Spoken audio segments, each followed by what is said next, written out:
Greetings, brothers and sisters. Welcome to the weekly Mormon News Roundup. I am your humble host, D-Bays. That's talent on loan from Kolob. It's episode 163, May 5th, 2025. So glad to have you on board. This is your agenda. We're going to be talking about how Donald Trump has cost the LDS Church billions of dollars. Yes, that's right. The Orange Oracle is costing Mormonism a lot of money.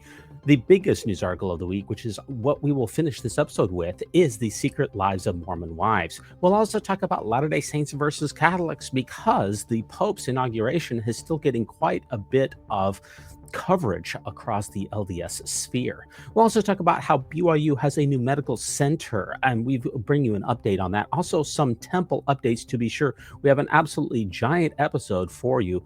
Glad that you're here. The Mormon News Roundup, your go-to source for the latest headlines and critical analysis on all things LDS. Breaking news. Join D-Vay's Mormon News Roundup. That's talent on loan from Kolob every Sunday and Monday night. We will uncover the truth behind the news that matters most to the Mormon community. All right, let's kick this party started. Let's get this party absolutely going here. You can find our episodes. We are on YouTube. We are on Spotify. We are absolutely everywhere. The first article that I'm bringing to you is a sad story. Delta crew pays tribute to LDS missionary during his final flight home. A Utah missionary dies in a tragic accident while serving in North Carolina. On the bright side, if there is a bright side of this story, the Delta crew is going to pay tribute to this LDS missionary. He brought a man home with a special tribute here. This is honoring Elder Aliki Langi, age 18. Let's see what's going on. Life of a Church of Jesus Christ of Latter-day Saints missionary. The 18-year-old is from Magna. That's where we find our Jonathan May live. Jonathan, this is just a heartbreaking story. Lindsay, it is. I'm here in front of the Magna Second Ward, where Aliki Langi is from. And up in North Carolina, our sister station, Queen City News, spoke to bystanders at the scene. They were riding their bikes, just a random day. They've known here, nobody bothers them. They ride their bikes to spread the word, and just unfortunate. We hear boom. When we heard that boom, about 6 of us was running out. Witnesses call the scene horrific, chaotic, and heartbreaking, while pointing out this car did not start the crash. They got together and they got all that tree off that guy, and then they pulled him out. Children in the car, all of the bags deployed in the car, glass everywhere, all the people that came out. And it was like, y'all gonna make me cry here, but I don't want to cry. Langi started his mission in March, serving in North Carolina while waiting for a visa to go to the Jamaica Kingston mission. It was out here doing the Lord's work. He was out here wanting to teach people about Jesus Christ. That's what he wanted to do. A Church of Jesus Christ of Latter-day Saints spokesperson says in part, quote, "We extend our deepest condolences and love to Elder Langi's family, friends, and fellow missionaries during this difficult time. We pray that they will each feel the Savior's comfort and peace as they mourn his passing and honor his dedicated missionary service." His faith leader in North Carolina tells us more about him. Whenever Elder Langi was in the room, he made everybody smile. He loved to give big hugs and high fives to all the members of our congregation. Another missionary had minor injuries and is now out of the hospital. It was an accident that shouldn't have never happened. The hit and run happened yesterday. So far, there's been no arrests, as police are still looking for the suspect who fled the scene. Reporting live in Magna, Jonathan May, ABC. That is a sad story. And Delta, the passengers here, the crew, gave him a tribute at the end on his transfer flight. As I mentioned previously in the last week, this elder would still be alive, presumably, if he was in a car. Riding a bicycle is an incredibly dangerous endeavor. It's approximately 100 times more dangerous per mile than riding in a car. Why was he not in a car? Now, I do give the tip of the hat to the Delta crew here who paid tribute to this LDS missionary. Kudos for you. Why are there no senior Mormon church leaders who are involved with this situation? Why are they not on the ground? Why are we hearing from his mission leader rather than a general authority of the church? And as I've also discussed in many times before, we have the Delta crew, which is paying tribute to this LDS missionary. Why are not senior church leaders paying tribute to this missionary? I think back to those people, soldiers, airmen, sailors, and others who have passed away in the service of military service to this country. They are flown to Dover, and usually they have an honorable transfer, honorable ceremony there. And typically, Joe Biden or President Obama or even President Trump there has shown up in attendance to pay their respects. That simply does not ever happen, to my knowledge, for Mormon general authorities. Instead of providing leadership, they let a Delta crew pay tribute to this missionary instead of doing it themselves. I find that to be very distasteful. This isn't the only missionary sad story here this week as well. We have another missionary here who, this elder here who really got injured here. I just wanted to give you an update on this elder all you guys prayed for back in December. I can't thank you enough. It's Elder Tressler. He is a miracle because of his faith. He was serving a mission in Mexico. He was electrocuted and fell off a 3-story building, landing on his head. His body has been healing. He was able to return back to Mexico this past Monday to finish out the rest of his mission. So thank you from the bottom of my heart for all the prayers for my son. And this is signed his mother here. Wow, he looks like he is in absolutely dreadful shape. And I do certainly hope that he gets better. And this is what the poster said. They sent him back. This is an absolute tragedy of a situation here. Look at this. He's been electrocuted. He fell. He got a concussion. Absolutely tragic situation. And they sent him back to his mission right afterwards. Why didn't they send him home so that he could recuperate? And as I mentioned before, where are the senior Mormon church leaders? They never go there to minister in the hospital. They talk about a ministering program. Why are there no pictures of a senior general authority in that hospital room ministering to the family or ministering to the missionary? They outsource all of this leadership. When people die, when people get seriously hurt, that's when senior leaders are supposed to be there, and yet they never are. That's an absolute tragedy. Here's where they go instead. These senior leaders here, they did send one to the Pope's inauguration, Pope Leo XIV's inauguration. Elder Holland, son of well-known general authority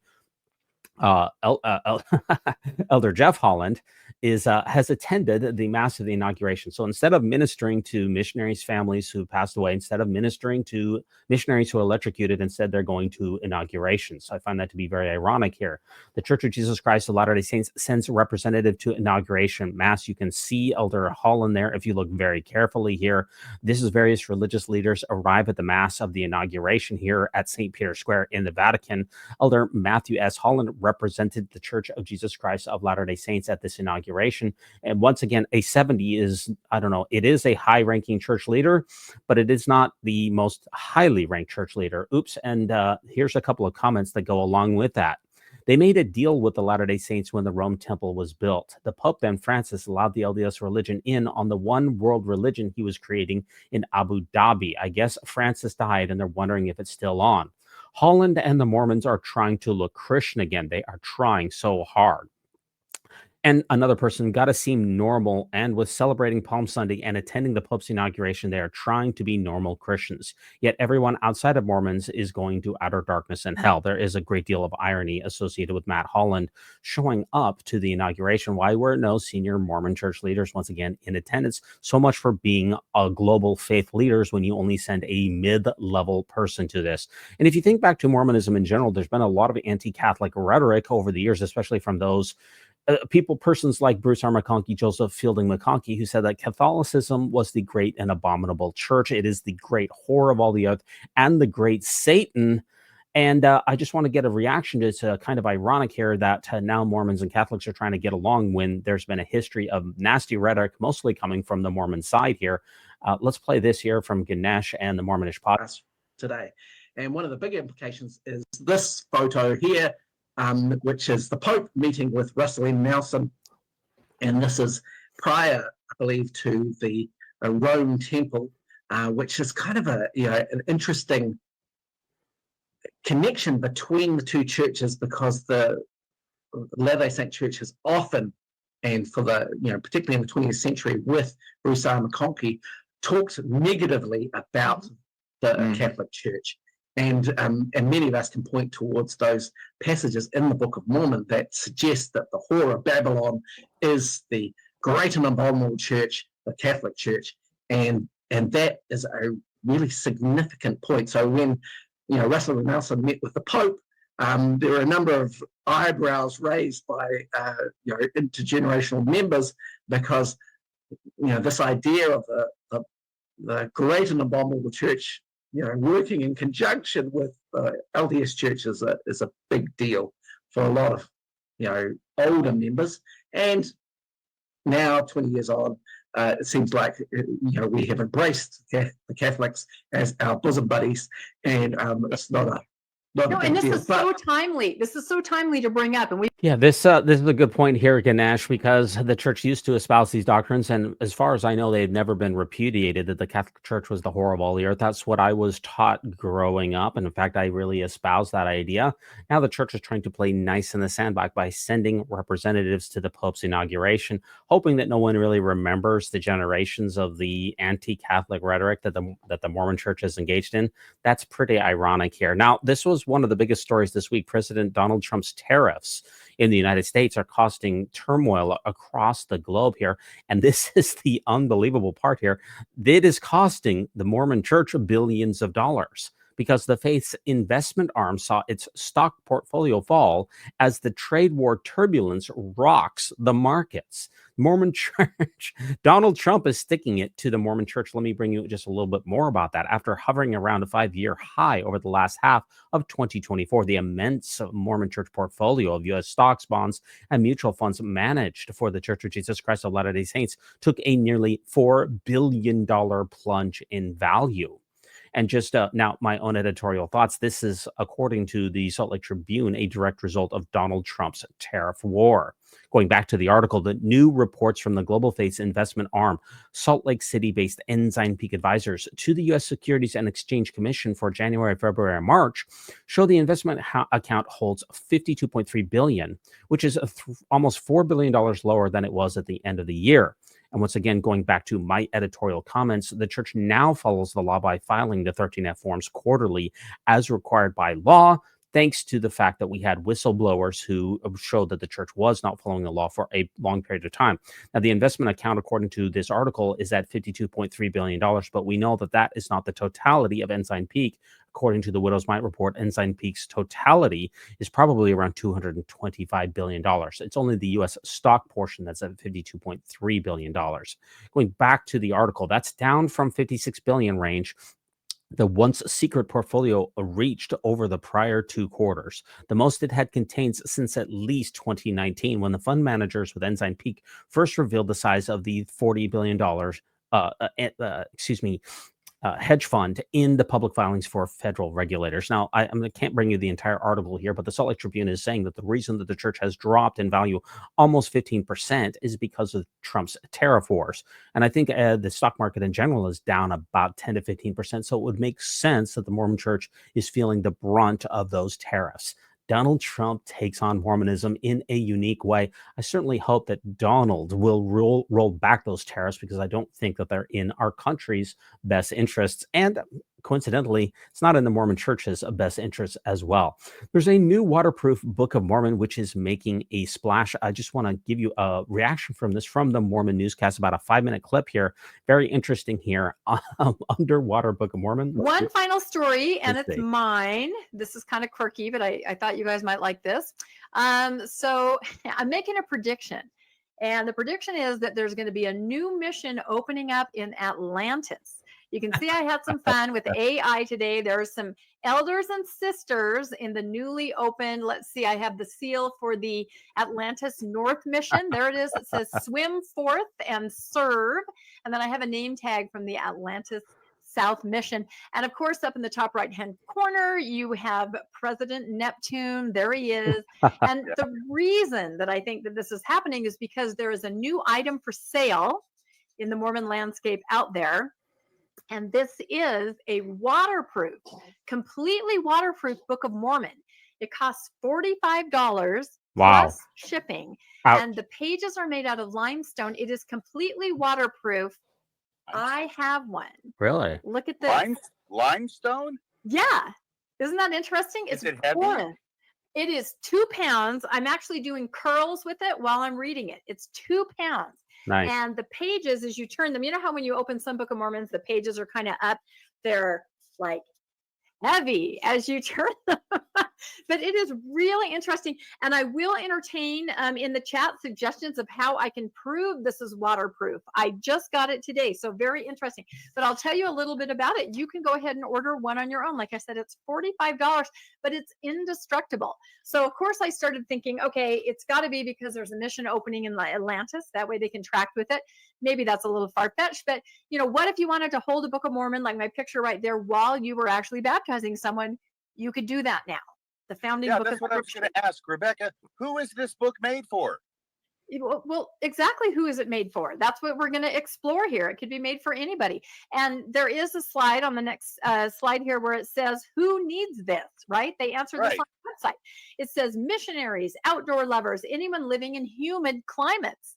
That's an issue, I guess. I don't know. Someone in the chat maybe tell me, did you go on a mission to the Philippines and your Book of Mormon got all, I don't know, the pages melted? Anybody who loves reading scripture on the highest quality paper in the world, this Take Anywhere edition is designed for the latter days. Rugged, beautiful, and built to endure, just like the words found inside. I thought that was great. So if you want to go kayaking, like the guy in this picture, you can take your Book of Mormon right there in your kayak, and it does not matter if it gets splashed. Now, it does get wet, but then you can just kind of dry it out, and it just kind of goes back to its original form. They also say on the website, I thought this was good. It's waterproof, it's stain-proof, mildew-proof, tear-proof, resistant to harsh chemicals. Like, you can be buried with this thing, and they can dig you up 500 years from now, and you would still have your scripture clutched in your hand, which is great. You could read it in the grave. Yeah, exactly. It can be fully immersed in water and retrieved and dried out. It talks about the weight. It is over 2 pounds, and it is heavy. So, build muscle while you're carrying it around. Very amusing stuff here. What's interesting is that the church granted this Digital Legend Press the full copyright authorization from the church's Intellectual Reserve Incorporated, IRI, to publish the latest 2013 edition of the Book of Mormon in the first ever waterproof version in English. So the interesting thing here is that, of course, the Book of Mormon itself was published in 1830 and is now in the public domain. So if you want to publish your own version of the Book of Mormon, you can do so without the church's permission. So there's no reason to have the permission. But if you want to have the chapters and verses that are associated with the Book of Mormon, including the headers, the church does have that copyright, and you would need permission to do so. So if you just want to publish the Book of Mormon to the beginning to the end without chapters and verses, no problem. You don't need the church's permission. But the church is very sticky about its copyright situations. It takes its intellectual property very seriously. And so very interesting stuff here. Waterproof Book of Mormon, $45. That is tremendously expensive, considering the fact that you don't have to pay any authors for it. Seems like a lot of money. In my opinion, not at all worth it unless you really are interested in reading it while you're in the tub. Not really sure. If you can leave me a 5-star review, if you can hit the thumbs up, I'd be very grateful for that. Transitioning over to a couple of other news items here from Britt Hartley. She's going to talk about everybody's favorite therapist here, Julie Hanks. Hot off the presses in Mormon news is Julie Hanks and her husband divorcing. Julie is a therapist who I think does fantastic work for the Mormon spectrum community. She's also getting a lot of heat from leadership, from what I understand, especially in regards to people referring to Julie as an expert rather than going to their proper priesthood channels, which is always a problem when you are a woman in the church. I wish them their best in their new chapter of friendship and co-parenting and co-grandparenting. I don't have any insights into their personal lives, and even if I did, I wouldn't share that. That's not what this post is about. I really just want to ask the question of whether you can have a healthy marriage as a woman in your later stages of life. And I've been thinking about this question since Natasha Helfer divorced her husband, which is that when women are, coming upon 40s, 50s, 60s, and really, their personal growth is really expansive, their relationships are meaningful, they're not maybe as financially dependent or just dependent in general because they no longer have young children, that can a Mormon man kind of in patriarchy really actually be a beneficial pairing for a woman later on in life when she is no longer really dependent on him for especially finances, when kids are young. because I see mixed faith marriages when you're raising kids as like I know many people that I would consider in a healthy mixed faith marriage, but once the kids are grown and start leaving the house, and the woman is kind of really thriving and the Mormon man kind of has patriarchal limitations to her growth, I tend to see these pairings not do as well later on in a woman's life. As we know on TikTok, if TikTok taught me anything, it's that marriage benefits men more than women. So it's really interesting to see in the Mormon spectrum community, especially these kind of later divorces. And I'm just thinking about it. If anyone else had any thoughts on that. Is it possible within the framework of Mormonism, is what I'm asking, even nuanced Mormonism, for you to unpack patriarchy enough that you're not a limitation to the growth of your spouse? I don't know the answer to that question, but it's a question. First of all, Britt's got, it seems like she's got a lot of noise going on in the background, a lot of kids around. It's tough to be a content creator while you have children that are in the house. As far as Julie D'Azevedo's, yeah, my heart goes out to them. Going through a divorce is no joke. That's a difficult situation there. Natasha Helfer, Bill Reel, other people have gone through a divorce in this space. Having a mixed faith marriage definitely made things so much more difficult. Journal for Scientific Study of Religion and Pew Research have found that couples with different religious affiliation have a significantly more high rate of divorce than those who don't. So yeah, whereas people like Ward Radio are really happy when Mormons ex-Mormons divorce, I find no absolute satisfaction in seeing somebody, who decides to part ways. I definitely wish her the very best. I can't answer most of Britt's questions that she posed because I'm not really in that space. I'm not really a woman in these situations, but I can tell you that anytime you have a mixed faith marriage, things are going to be really, really challenging. There's no doubt about that. Over at BYU, the location of the new BYU Medical Center has been announced on the West Campus of BYU. This is from ex-Mormon Reddit. They said, I predict it will eventually be named the Russell M. Nelson School of Medicine. I think that is a solid prediction. Apparently, it will be spiritually based medical program that reinforces the mission of the church. And this is a joke picture here, Russell M. Nelson School of Medicine here. It's going to be at the old the old Provo High School, which the church obtained a couple of years ago. They're going to repurpose that so-called West Campus to be the medical center. This is going to be a multi-million-dollar facility. I wouldn't be surprised if it's 50, 100, $250 million. It's going to be a significant investment into BYU. And also it's supposedly going to be emphasizing, health for people who don't have a lot of money in developing countries and things like that. So I think this is a great investment by the church. It will be, according to the article here from the Deseret News, the BYU's medical school will provide a high-quality, spiritually based program that reinforces the mission of BYU and the church. What I hear from that is the idea that transgender care is not going to be offered. Certain, counseling services that might help people who are struggling with their sexual orientation, those will not be offered. Anything that goes against the church's mission, it's not going to be taught here. In fact, I wouldn't be surprised at all if the doctors who went through there, I wonder how it's going to work because, to become a doctor in the United States, I believe that you have to have some exposure to abortion services, being able to provide reproductive services. Well, that goes against BYU's core mission and against the mission of the church. So will these doctors receive that kind of a training? I bet it will be at the most minimal possible level because those type of things go against the teachings of BYU and the church. So it will be interesting to see how it all shakes out. Speaking of BYU, unfortunately, BYU's star quarterback is also in the news for all of the wrong reasons here. And I got to bring this to you here. He has been accused of sexual assault. This is sort of breaking news. BYU's quarterback, Jeff Renslaff, has been accused in a civil lawsuit of sexual assault. This just dropped today. Now, the woman who's accusing him says that they met on social media and she went with a friend over to his house. This is in November of 2023, and this is where the assault occurred. She didn't say anything for all this time, actually giving a name. She did go to the hospital and have a rape kit, but she's coming forward today with a civil suit accusing the BYU quarterback of sexual assault. Again, details are just coming out. I'm going to link an article in the show notes. Let me know what you think in the comments.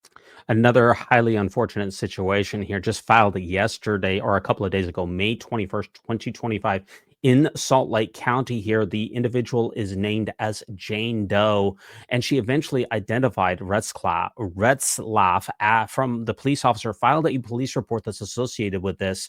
The the star quarterback, has retained an attorney at this time, and I certainly hope that justice is served here. BYU has acknowledged the awareness of the lawsuit and has affirmed its commitment to follow all of the processes and guidelines that are associated with Title IX. Certainly hope that justice here is served and that we get to the bottom of this unfortunate situation. Let me know your thoughts about it here in the comments below. A couple of temple updates for you. Of course, the church and temples are big. Let's talk about the church's most controversial temple, which is in Fairview. A couple of other updates from this week here. Zoning change proposed for this property here, town of Fairview, Texas here. This could face another roadblock. What's going on in Texas with the church's most controversial property? Fairview's Church of Jesus Christ of Latter-day Saints temple construction could face another roadblock. After a big back and forth, the city finally approved construction of a revised design with a smaller steeple than the church originally planned. But now some citizens filing an appeal saying that permit was illegally approved. Authorities Fairview's Church of Jesus. It could have been illegally approved because of certain provisions that are in there, because certain of the residences who were very close to the temple were opposed to it, and apparently you needed a supermajority to be able to approve it, since so many people were against it, and they didn't have a supermajority. So this has gone through another step of litigation. Nemo the Mormon, big-time temple buster, is also weighing in on this controversy there in Fairview, Texas. Let's see what he has to say. Hypocrisy. In the time since the Mormon Church announced the 173-foot-tall McKinney, Texas temple and informed its members through John Cannon that the height of the steeple is part of our religious observance, the church has reduced the height of that proposed temple to 120 feet, as well as announcing the Singapore temple and dedicating the Lima, Peru, Los Olivos temple, both of which don't have steeples at all. We could also include Brussels, which they released the design for, because I'm not sure if one would call that growth on the corner of an office block a steeple. Is it hypocritical for them to argue that steeple height is part of their religious worship and then go and build temples without steeples? Let me know what you think in the comments. Yeah, it seems very incongruous. Obviously, this has been pointed out a number of times, to say that the steeples are an integral part of temple worship and then sue the town because they wanted a smaller steeple, and then build temples that either don't have a steeple or have a very, very small steeple. We will continue to follow the Fairview, Texas temple here as we get going, but yes, it's still more legal machinations that are associated with that. This isn't the only temple news. If you look at this picture here, which is very, very shocking in my opinion, the LDS Church grows, bigger challenges in Africa here. This is the new temple that was dedicated. Oh, I'm sorry. I believe it is in West Africa. I forget the country here. Look at this picture here. You see a gleaming temple, which is $10, $15, $20 million building. Then you see people who are living in abject poverty right around that. This was released here from the Salt Lake Tribune. Converts are drawn to this U.S.-born faith as it rises out of obscurity with a visible symbol, a gleaming temple. Yes, the temple is a symbol, but look at the crushing poverty that is surrounding it. One cannot help but see the contrast here. And yes, there are challenges to the church's growth, especially in Africa, considering the fact that even some people in Africa are still practicing polygamy, and yet the church, which has celestial polygamy on the books, will not baptize people, my understanding, if they are currently practicing polygamy in this life. That is causing some problems for the growth of the church in Africa. But this is such a stark picture here that shows the church's priorities here of people who are living in poverty, people who are suffering, people who don't have clothes to wear, who don't have safe places to sleep, and people who don't have access to clean water or medical care. And yet the church, what are they doing? Instead of investing in those people, they're building another esoteric Masonic castle. That is a misplaced priority, in my opinion. The church also, it's summertime, folks, and I wish you the very best in whatever it is that you're doing. Memorial Day timeframe here in the United States. But in your summer plans, are you going to be doing a vacation Bible school? Well, what the heck here? This is unusual here, because the LDS Church in this location, are they offering a Bible school, vacation Bible school? That's typically not what Mormonism does, but I guess some locations are doing it. Let's see.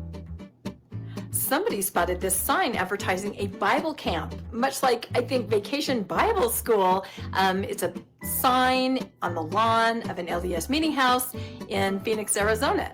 Now, I don't know if this is real or not, because this would be incredible. When I was a kid, all my friends were going to vacation Bible camp.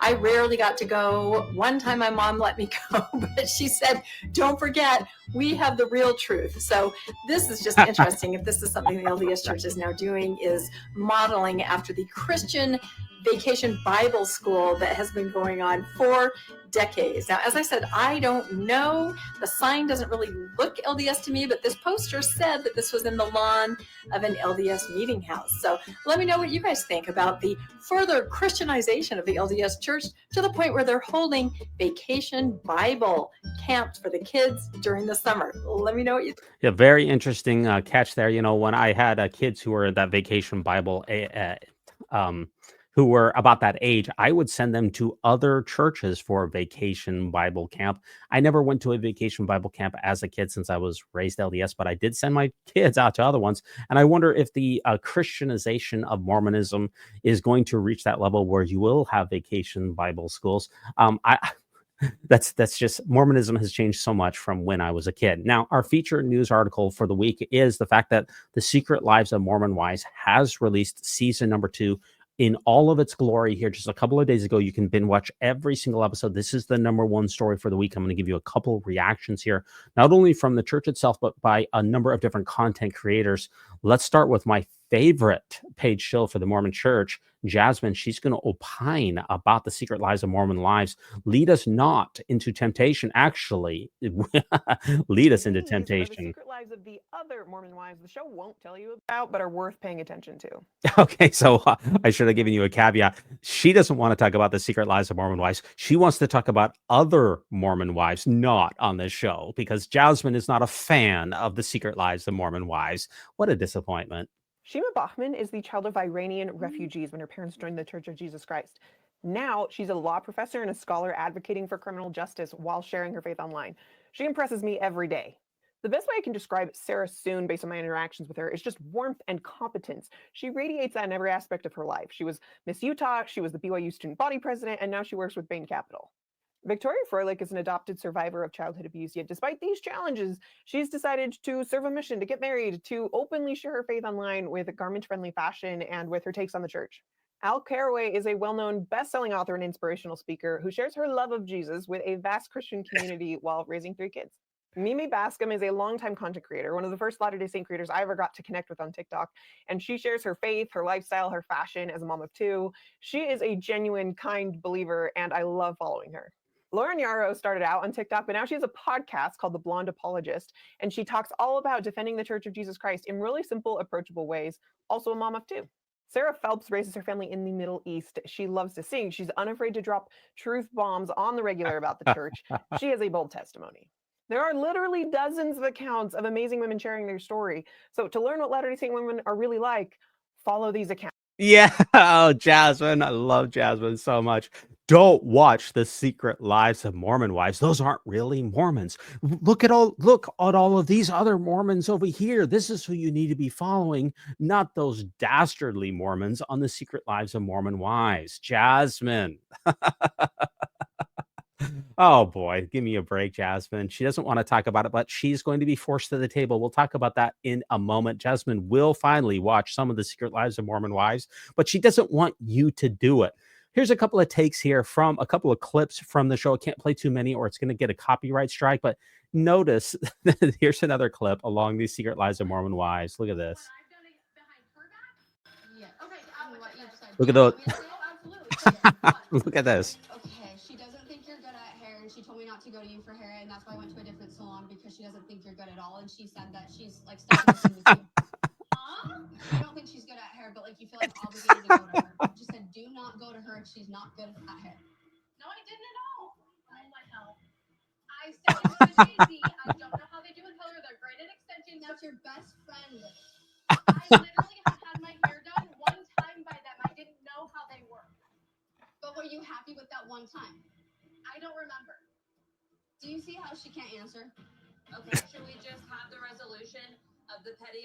solid filter there. I think that filter adds a lot to the show. And notice the substance of this conversation. Boy, they can bring drama for absolutely anything. The most mundane things can turn into some kind of an argument. I don't know if this is from the editing of the show or if this is their actual reality, but I do enjoy that filter. That is a solid filter. I think that sums things up pretty well with the Secret Lives of Mormon Wives. I'm going to give you even more reactions. Husbands, I don't want to watch those shows, but then husbands 5 minutes later, well, it turns out that a lot of them do.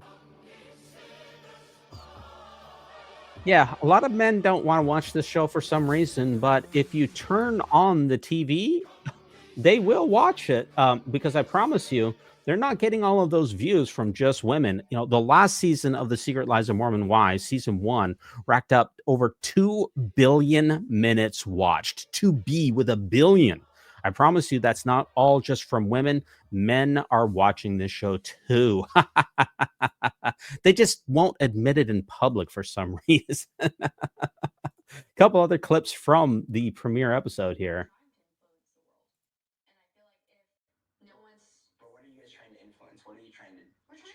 Empower women. You guys all just shit on each other. This just pretty much sums it up here. They say, "Hey, we're trying to empower women," but then, yeah, well, how are you doing that? As a group, we're trying to influence the world. You're really trying to influence the world? You don't talk about almost anything that actually matters in the world. You don't talk about reproductive rights. You don't talk about global warming. You don't talk about gun control. You don't talk about education. You don't talk about the income inequality. You don't talk about tariffs. You don't talk about anything that actually matters. You're trying to influence the world. I find that hard to believe. And here's the reaction. And I feel like if no one's... But what are you guys trying to influence? What are you trying to... We're trying to women? Empower women. You're trying to empower women?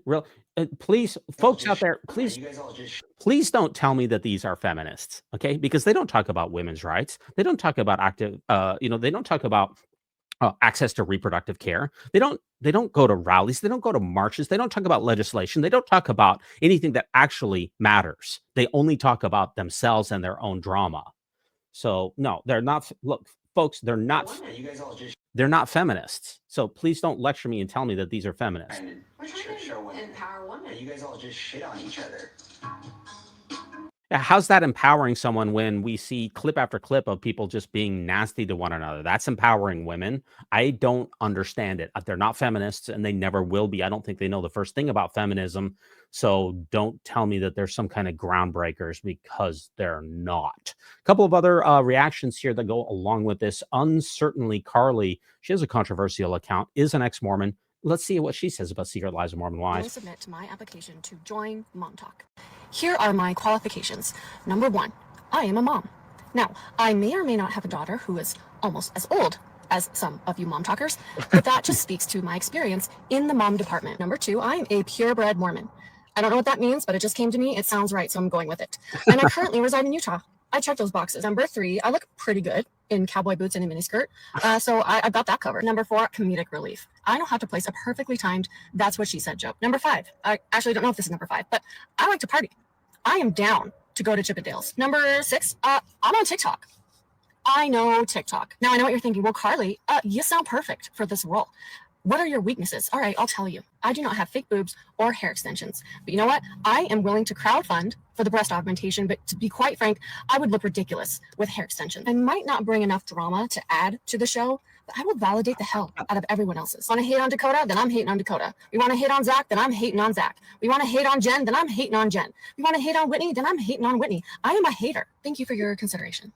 I would like to formally... That is absolutely a perfect application. I think she would be fantastic on this show, if I do not say so myself. Perfect sum up of the Secret Lives of Mormon Wives. Very well done here. There's no doubt about that. I have even more reactions here from the church itself here.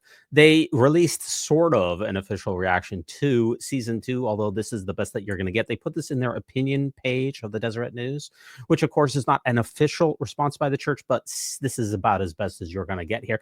Perspective, folks, on the Secret Lives of Mormon Wives and the reality of second secondhand embarrassment. It's hard to understand why people put their private, embarrassing moments in front of the world for people to consume, analyze, and judge. Wow. It is interesting that we have a picture here of the cast and tastemakers attend a special event celebrating the season 2 premiere of The Secret Lives of Mormon Wives here. This is from Suzanne Bates here. She is a paid shill for the Mormon Church. Let's see why she doesn't watch The Secret Lives of Mormon Wives. And we get the same thing from Jasmine.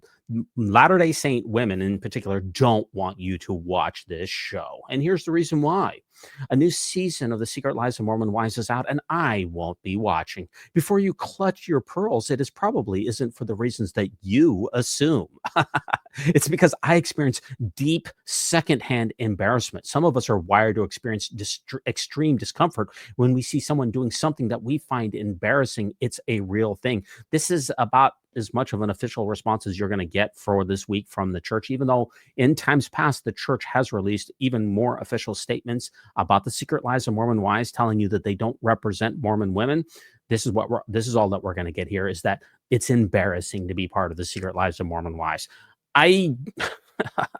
We get the same thing from Jasmine. Don't watch The Secret Lives of Mormon Wives. Watch these people. Watch over here. Don't look at this show. They don't want you to watch it. Why in the hell don't they want you to watch it? If you want to waste your time with the show, by all means. Now, here's Britt from Nononsense Spirituality, who's going to tell us her thoughts on The Secret Lives of Mormon Wives. My favorite part and least favorite part of this season of Secret Lives of Mormon Wives. My least favorite part by far, and kind of gave me some of my own triggers, was this conversation with Taylor and her parents, where they basically say, like, yes, you know, Dakota lied and he cheated, but he's trying. And so, like, you need to try too because he's trying. And we get some really heavy purity culture shaming from dad, saying, like, what does this say about you that he's able to come over and use you in this way? And he's not directing that at Dakota. He's directing that at her. And what does this mean about you? And she's like, yeah, I understand. I'm trash. It was just absolutely painful to watch as someone who was kicked out of my Mormon home for having sex before marriage. So not only in this conversation, but conversations I've been in and just conversations in the Mormon Church in general, it's the woman's job to uphold the priesthood of the man, and the man can kind of like make mistakes and like do what men do. And as long as he's trying, then we just basically forgive it. And that was really triggering to see that play out in this family dinner of like really focusing on her being trash and not on him and any kind of accountability.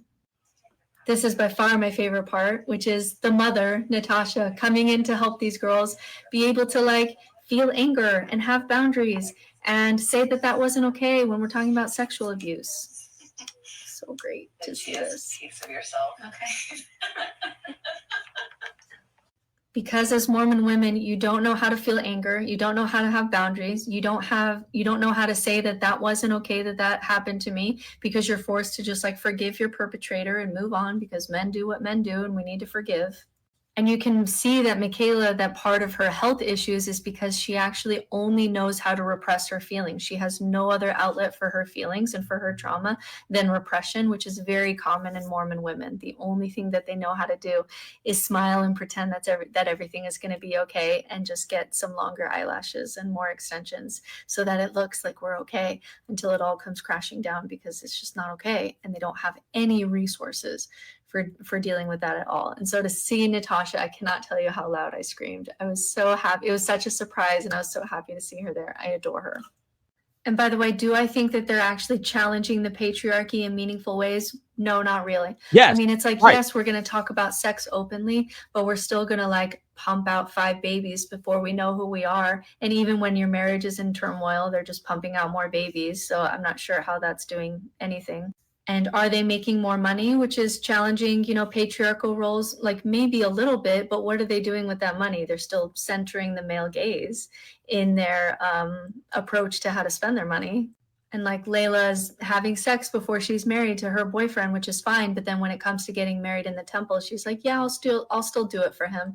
And so it's like, it's breaking some norms. Certainly it's breaking some Utah norms, but all of this to me is still in service of Mormon patriarchy. So if the show was about supporting and centering women and dismantling the patriarchy and showing like girls choosing girls, was it really about that? My answer to that would be no. But was it entertaining?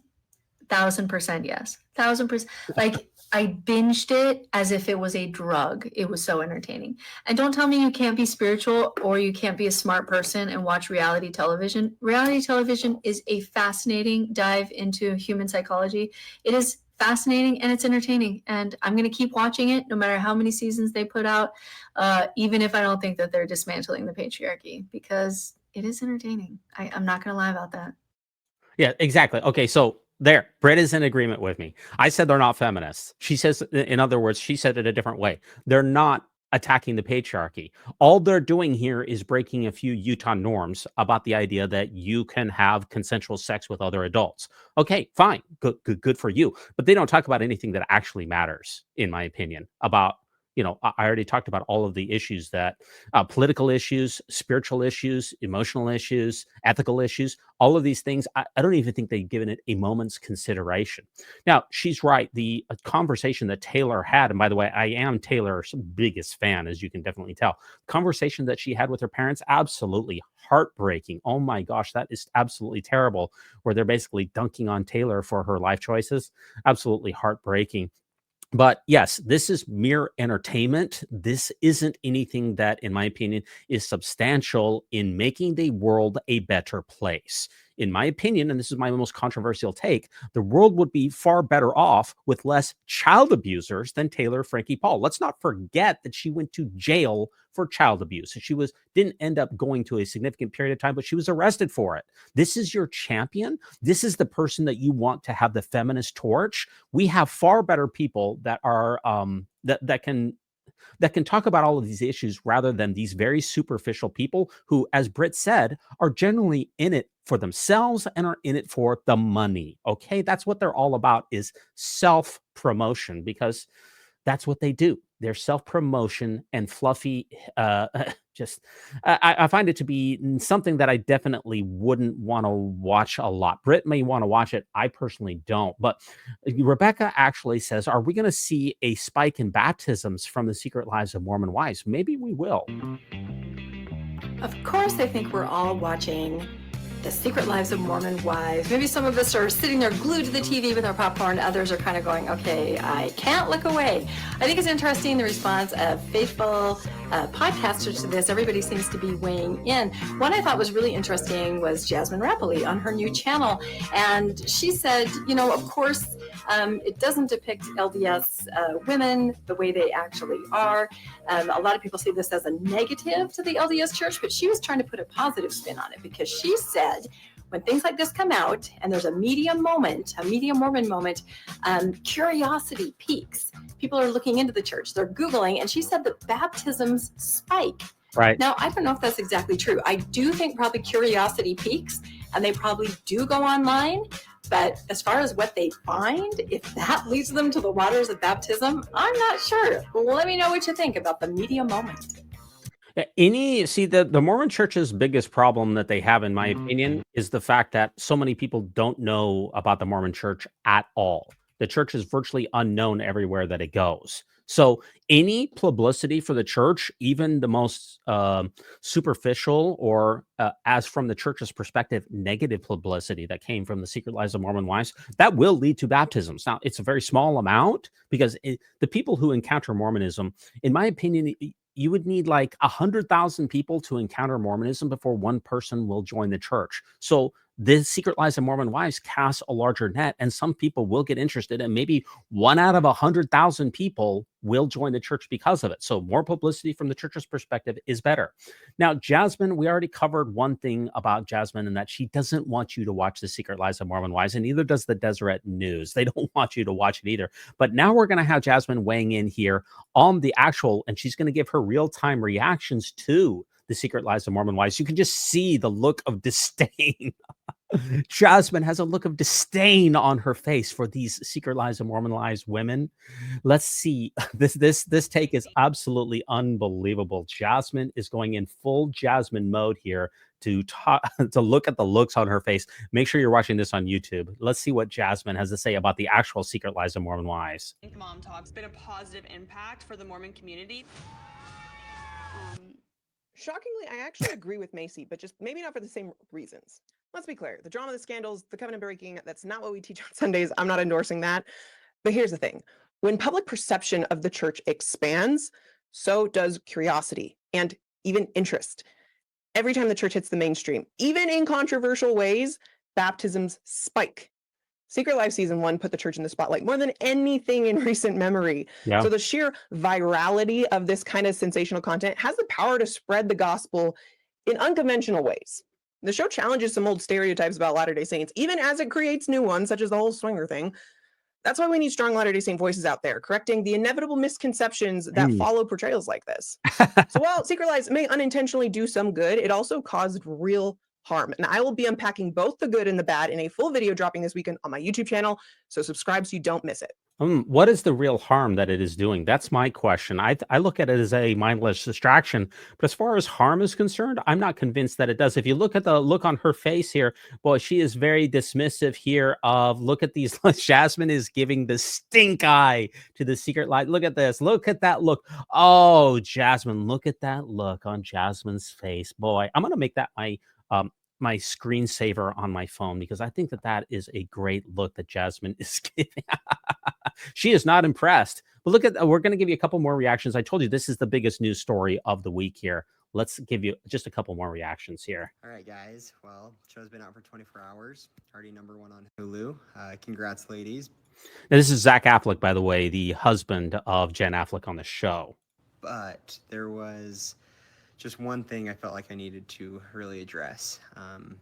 And yeah, it has to do with this guy right here. Yeah, that's him, right?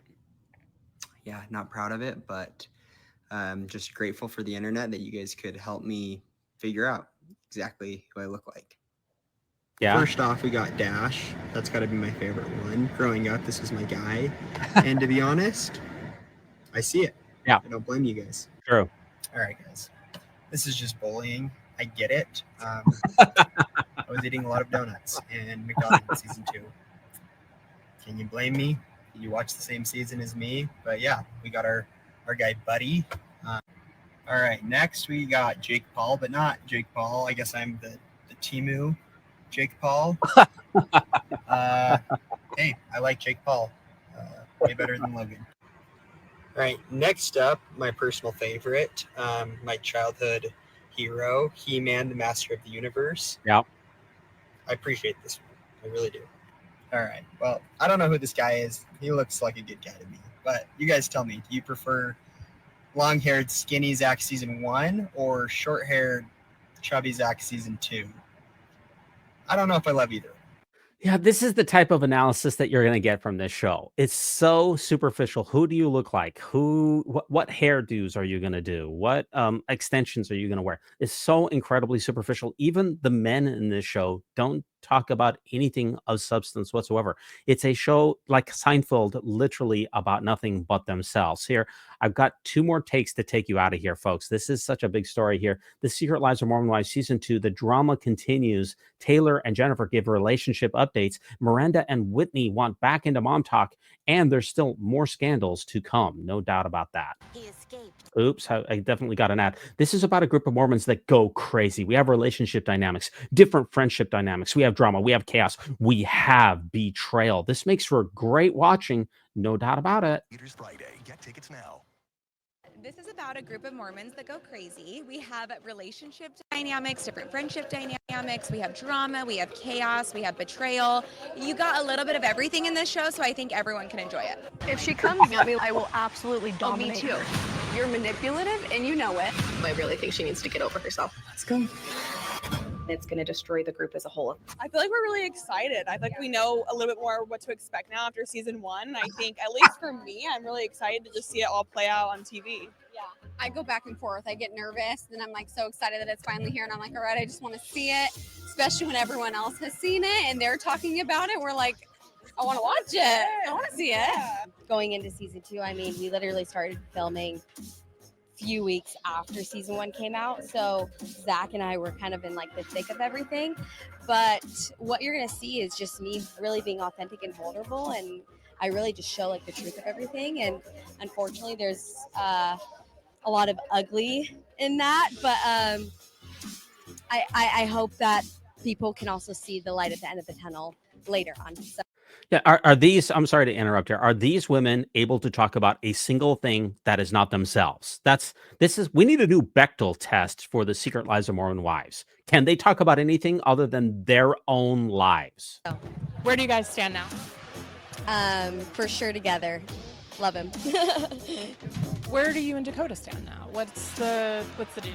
Right now, for me, I feel like personally, I just want to do individual self-healing, and I think we have a lot of individual issues, and we can't come together and make it work with those still there. So until we're in a better place and able to one day, if never say never, but for our son's sake, individually healing, and that's where we're at right now. Miranda is Taylor's ex-best friend. I'm going to set the record straight on the swinging scandal. Oopsies. It's going to get messy, for sure. What were you feeling when you walked back in there? Yeah, I mean, it was definitely intimidating. Obviously, I knew that I probably wasn't everybody's biggest fan. But I was ready to take that on. I was ready to take the heat. I couldn't really blame the women for feeling the way that they did. So I was trying to give them grace in the situation and hopefully in turn receive that as well. I think it's something that definitely had to be disclosed and talked about. It's not something that we could just kind of brush under the rug and act like never happened. Yeah. So I think for the sake of mom talk and being able to move forward, it was something that had to be talked about. What can fans expect as the season goes on? It starts as chaos, but how does it end? I've got one. One word, betrayal. Lots of betrayal. I would say true colors. You see some true colors. Yeah. I'm just watching these reactions here, and I think that what we need here is a new Bechtel test for the Secret Lives of Mormon Wives. The Bechtel test in film is whether you have a film, whether it has two women that talk about something other than a man who talk to each other. The new Bechtel test that I have for the Secret Lives of Mormon Wives is, are they in any episode able to talk about anything other than themselves? That's what I want you to know and answer in the comments, because I don't think that they can.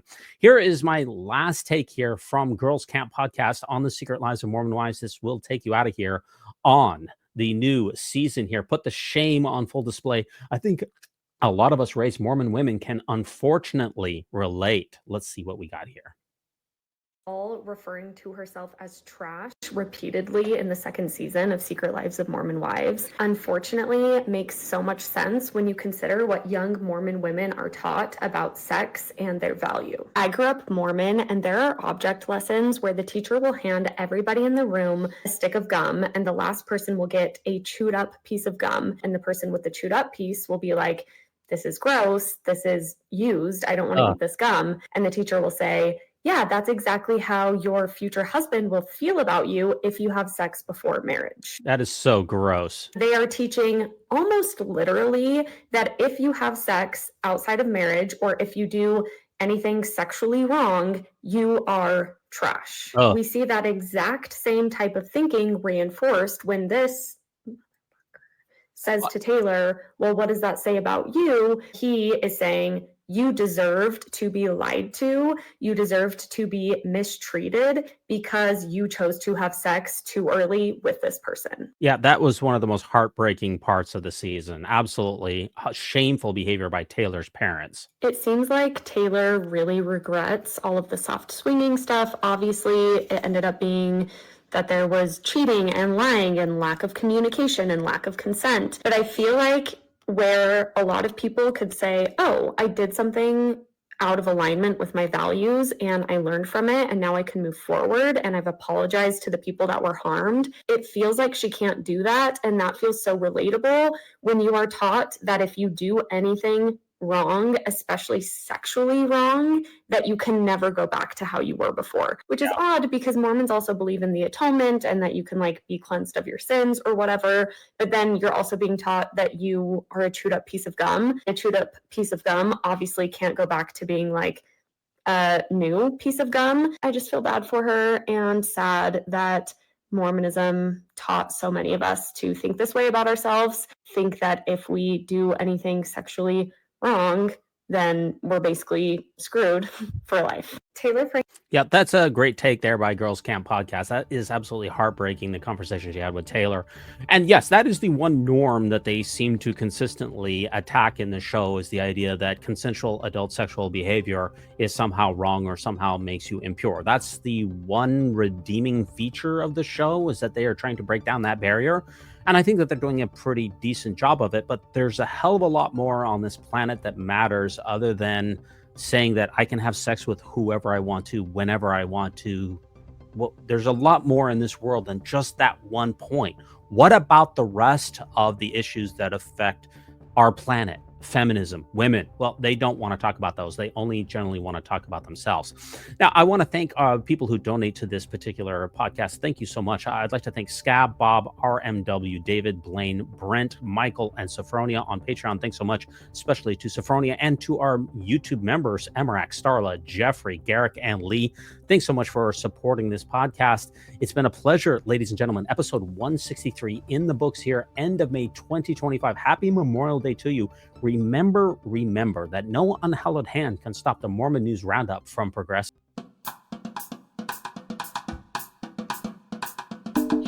When it comes to nicknames of the church, such as LDS Church, the Mormon Church, to remove the Lord's name from the Lord's church is a major victory for Satan.